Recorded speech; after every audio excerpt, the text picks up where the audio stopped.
Welcome back to House Education, Friday, February 13.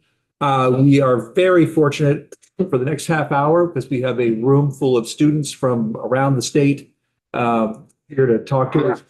They're from Up With Learning. And I would just like to turn the floor over to whoever the MC of the next half hour is going to be.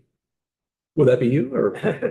It is. You need to join us at Hello, everybody. Thank you so much for having us. It's lovely to be here with all of you. These amazing youth and adult team members have created this presentation to share a little bit of our journey as a team this year and things that they want to bring forward to you. Will part of what we're about to hear explain exactly what Up for Learning is, or should we take 30 seconds to sort of give us an update? Yeah, go for it. Yeah. Introduce yourself. Hi, everyone. My name is Lindsay Hallman. I'm the executive director at Up for Learning. Up for Learning is a nonprofit. We work with schools throughout the state of Vermont and throughout the country on reimagining and transforming education through youth adult partnership. So our work is around using participatory action research with our youth and adults together to employ data, to bring in the voices from their community to ensure that they are centering students and equity in all that they do. And so we've had the privilege of working with youth and adults from all three of these school districts, and you'll hear a presentation from them today about a future facing education in Vermont. Happy to take questions afterward about Up for Learning, but I'm just here as a observer. Yeah. Great. All right. Well, whoever is ready to begin, we are ready to listen. My name is Gideon Path. I'm a junior at Montpelier High School, and I'm here because a good education always includes student input. My name is Skylar Barnard. I'm a freshman at Montpelier High School, and I'm here because I really value student voice, especially when making decisions about education. I'm Zoe Tremblay. I'm a junior at Randolph High School. I'm here because I see the potential of the younger generation, and I want to see them have the opportunities they need to thrive. My name is Harold Quayle. I'm a sophomore at Randolph High School, and I'm here because I believe every student has different needs and unlimited potential. My name is Allegra Muller. I'm a senior at Montpelier High School, and I'm here because I value the education that I have gotten, and I believe youth voice should be involved in processes that are affecting us directly. My name is Shota Armstrong. I am an 11th grade student at Randolph Union High School. I'm here because I believe that student voice in the education system is incredibly important for the success of the student. I'm Charlotte Fadden. I'm at Randolph Union High School, and I am here because I value the education that is preparing me and future generations. I'm George Taylor. I'm a freshman at Montpelier High School, and I'm here because I believe that multiple perspectives are important in going through a great process of change. I'm Olivia Scharnberg. I'm a senior at Montpelier High School, and I'm also a youth program specialist with Up for Learning. And this project will look at a powerful space to collaborate with other students from different districts, and I'm proud to show the work that we've accomplished. I'm Scott. I work at Up for Learning, and I think this has been one of the best projects that shows us reimagining and transforming education. I also just want to make sure we recognize that part of our team, the White River Valley Supervisory Union class, could not here testify, but they have been involved in all aspects of our data collection and our presentation. Hi, everybody. Katie Ingram, Up for Learning. I'm here because I think it's important to have youth voice at the forefront. Hi, I'm Kara Merrill. I'm one of the school counselors at Randolph Union, and I'm here because I believe that as we contemplate how to make educational changes in Vermont, we should be listening to our youth voice. Morning, everybody. I'm Superintendent Michael Clark from the Orange Southwest School District, and Orange Southwest is really proud to have hosted Up for Learning for this project so that we're bringing student voice to you all at the legislature, but also collecting it throughout the state and sharing with you the importance of that. So thank you for having us. So we are here to talk with you today to share the work from our youth adult team that represents the diversity of Central Vermont. The purpose of our Future of Education team is to attempt to bring student voice to the school redistricting process that you're all working on. We all believe that the redistricting process should include those who are directly affected by changes being made and should prioritize student voice.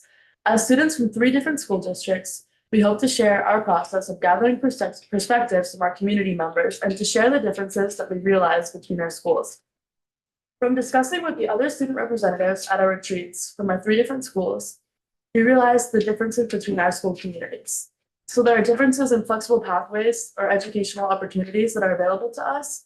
There are differences in the strength of our school communities and the relationships within them. And I know that I personally would not have been able to succeed in my education journey without those flexible pathway opportunities and without those school relationships.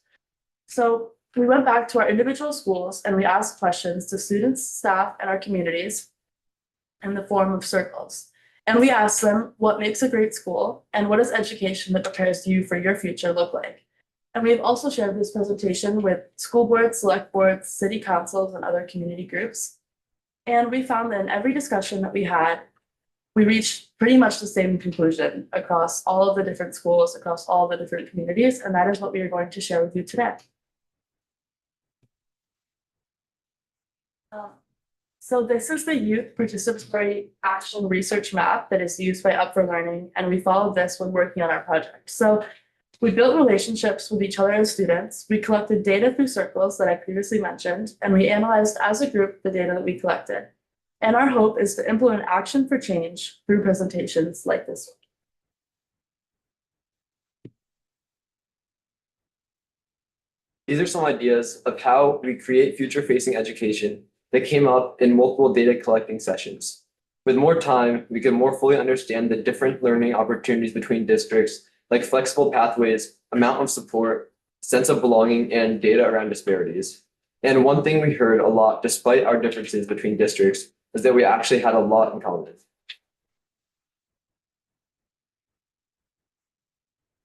With the time and data we had, we created this blueprint for creating future-facing schools. And these are 5 aspects that we found especially important to create a future-facing school. And they were academic freedom, variety of opportunities, real-world community awareness and involvement, supporting belonging to a strong school community, and consistent expectations. And these will be more elaborated on in the next slides. Throughout our data collection process, we found important themes of want for classes that can prepare us for our different pathways beyond high school. This would bring more passion and interest towards student learning. Generalized credits that would be met through diverse class selection. A part of the diverse class selection, we have opportunities for harder or easier classes, and prioritize of hands-on learning.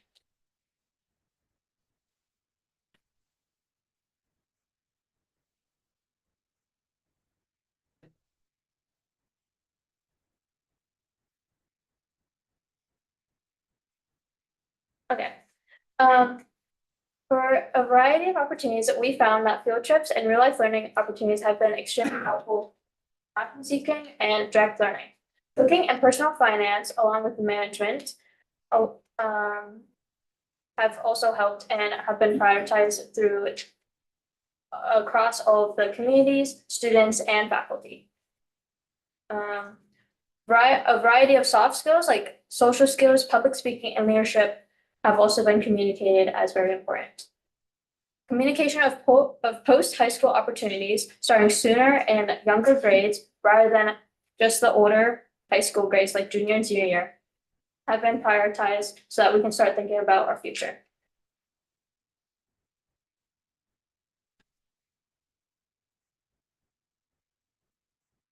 For the real-world community awareness and involvement, our students throughout the 3 schools have mentioned the importance of field trips and service learning trips, like our trip to Morocco and our Bahamas trip for cultural immersion and marine restoration.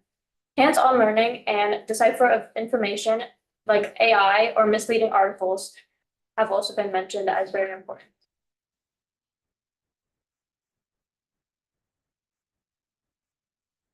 Another important education quality is a sense of belonging to a strong school community for students.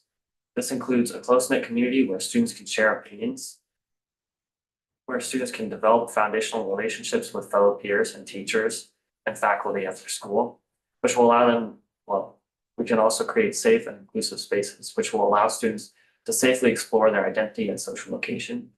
And a student at our conference shared that adults empower students, student voice, and students empower each other.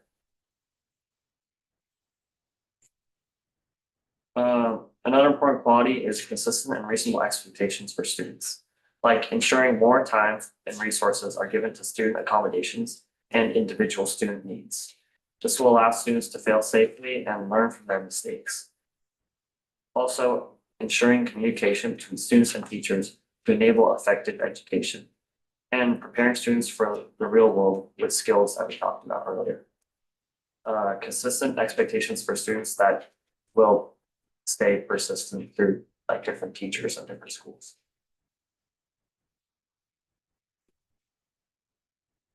We see that the redistricting process is moving ahead quickly, and we wonder how you will ensure that the priorities of youth throughout the state are being considered as you make these decisions. We believe that the next step should be connecting with more youth across Vermont before decisions are made, and identifying the similarities and differences between the districts. We also think that we should think about how we can do more with what we have learned. How can we help you to consider our voices as you make decisions rather than after? We welcome your answer to this question, and we open it up to any more questions you might have. Thank you very much. As I was reading through the slides, it seems like everybody would agree that that's what makes a great school and a great education. One of the things we talked about a lot here is, especially at the middle school and high school level, that many of our schools have seen fewer and fewer students over the years. I went to Montpelier High School, like many of you. When I graduated, I had 145 kids in my class. I suspect you have far fewer than that. Do you have any thoughts about as we think about sort of fewer students in the state, that trend's going to continue, and sort of the need to have fewer buildings because it's very expensive. But are there also advantages to gain in some of the things that you have listed there by having sort of larger school communities, especially in the upper grades? Having larger school would mean more, like we would get more funding for our schools. However, it could mean a drawback on some of the opportunities that we do have by being a small school. I don't go to Montpelier, I go to Randolph instead. And I know if we had a larger school and more kids, we would probably not have as big of a sense of community that we do throughout our older grades. I know we don't have any cliques anymore because like people move out of our school and there's a lot more younger kids than there are juniors like I am. We're all very tight knit and friendly, and I could go up to any one of the juniors there or seniors, matter of fact, and start up a conversation. It's very not cliquey. I also feel that we wouldn't be able to have like trips outside of our state if we weren't as small as we are, because we fundraise it all and we only have to fundraise for the students going on that trip, which could be like 10 max. Any other input from? Just really quickly, I know that going to Montpelier High School, we walk in the door every morning and Mr. Dingle is there. He knows the name of every single student at our school. And I think that is kind of like the basis for why we have such a good community. So I think that if there are larger schools, making sure that we keep that community importance and like intertwinement of the whole community and all the students, like you were saying about how everyone knows each other. I think that's really important to keep in mind. Yeah, I agree with that. I think Montpelier, we've gone to school with the same kids from elementary school all the way through high school. I think with the bigger school, it'd be hard to keep that same sense of belonging and community. Committee, other questions? Just offer that. Oh, please. Some of the data as we have emerged, many students have schooled around, and I think, and I would welcome the students to reiterate this, that they have found a hard time creating a sense of belonging and community and connection as they've changed that pattern. And again, I don't hate to speak for them, but they're not here, so if any of you wanna. I know they talked about a lot of bullying that goes on at that school and feeling like there's not, even that there are punishments, but a lot of this, they still have a hard time with bullying and harassment through many of the students, and a lot of their prioritization was around building that sense of community and that sense of just like friendliness and relationships between each other as grades, school, and through the teachers as well. Just a quick follow-up, is that bullying, is it like overt, like up in your face, or is that like on phones and stuff? I know they talked about in-person bullying and like slur use, but I think that there's also stuff online as well. I think it's partnered. And I think it's also important, it wasn't just student to student bullying, they also had a lot of like, I think there were a lot of teachers who were not feeling respected by the community or by other teachers. And there was, yeah, it's not just student to student bullying. They spoke to a lot of like inter-staff conflict as well. Yeah. With student parents feeling unheard with their school system, so kind of all areas. We live in challenging times, there's no doubt about it. Yeah. Open it again to the committee. Any questions or follow-ups? Anything else that you all would like to add? We've got a few moments here. I think we all trying to say the one great thing about our school. Oh yeah, we were hoping that each one of us could share a good thing that's happened like over the couple of months in our school that we really just wanted to share. We would love that. Take your time. Yeah. Well, like as a freshman, I didn't realize the large amount of opportunities that was available to Montpelier High School. And this year I just started learning Mandarin, and so far it has been really fun. And I don't think I could have done that at any other school with lesser possibilities. So. Yeah, I think having all these opportunities at our school to explore new pathways and like learn Mandarin or have community-based learnings and be able to like follow any path you want and just be able to learn any way you want is really special at our school. I have a good connection with a lot of the teachers there, especially our nurse. She has helped me so much in just so many aspects of my life. So I just want to shout her out because, yeah. People often say with a small school, there's a small amount of opportunity. But I've noticed, and I've been part of a lot of fundraising efforts to make sure that every single student has the opportunity to go outside of the country or outside the state at least once in their high school career. We have a club at my school that I founded last year called Morgan's Message, and it's for student athlete mental health.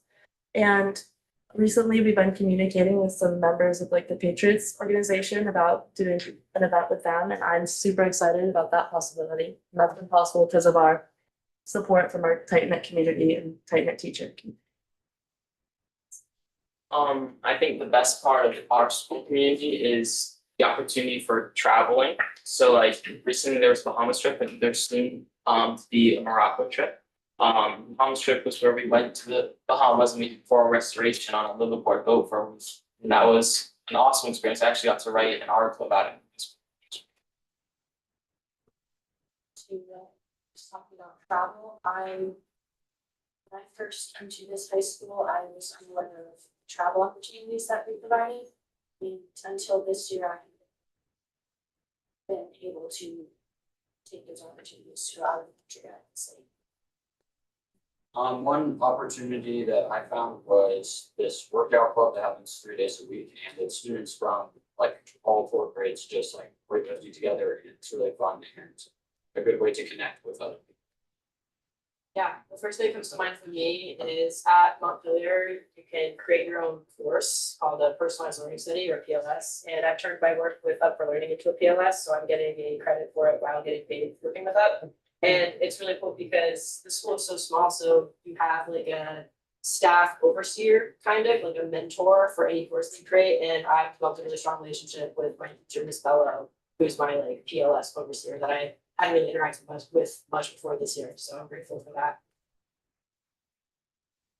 I may just ask you all, what recommendations would you leave your representatives with as we're making decisions session?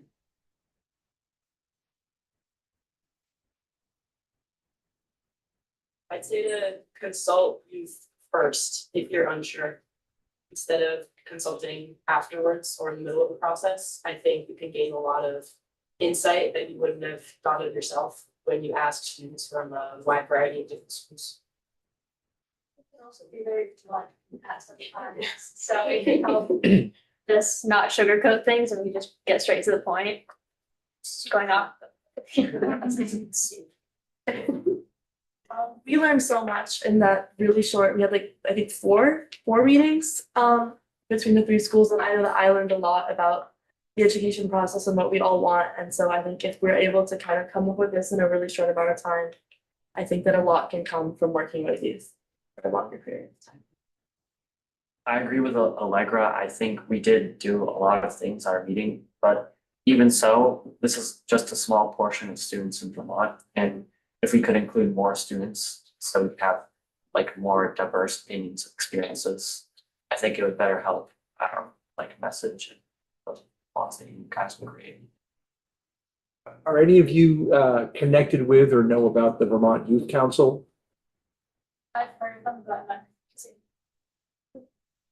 I think operates similarly. I'm not totally sure about how frequently they meet, but there was actually something that was created by the legislature for exactly the purpose you're encouraging us to follow through with, which is to hear student voice. And what's great is that there's not just that, but there are other organizations like yours that are also sort of uplifting student voice, which is really great for us. And we really appreciate you all being very well organized and very ready to testify in our committee and to take the time to come here and do it. It's really wonderful.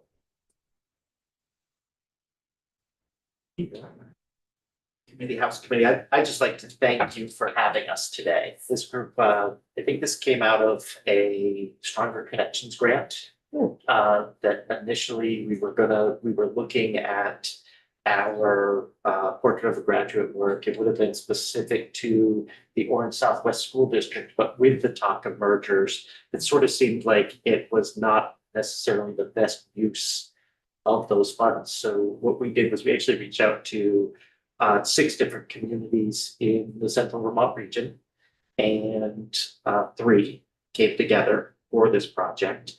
And I just would like to pull out for you some of what I heard from students today just here. And that's the piece where there's a lot of similarity happening between the communities. Definitely differences too. And I think that given time in Vermont, we probably do have a pretty similar vision for what education in Vermont should look like. I think what we don't have in Vermont is a shared vision across the whole state for what that is. And so sometimes it feels like we're not moving towards a common goal, or the common goal, like right now, I know you all are focused in on the governance structures and what does that look like?